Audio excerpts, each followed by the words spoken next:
Number है? मतलब mobile number phone करके बता दूंगा कि मैं घर पर हूं या नहीं। कबीर मेहर को देखकर बोला।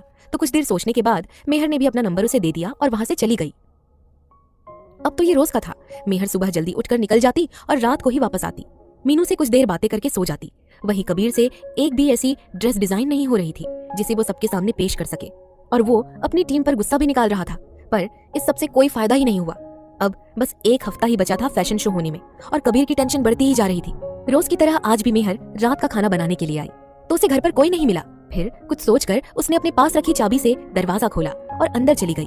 चारों ओर अंधेरा था। अब इतने दिनों में ये तो पता चल ही गया था कि लाइट कहाँ से चलती है, तो मेहर ने भी आगे बढ़कर लाइट चला दी।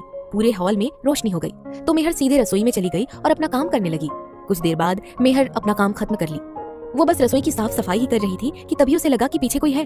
वो मुड़कर देख पाती कि उससे पहले ही किसी ने उसे पीछे से बाहों में भर लिया, जिससे मेहर के चेहरे पर एक दहशत सी आ गई और साथ ही पसीने की बूंदें भी।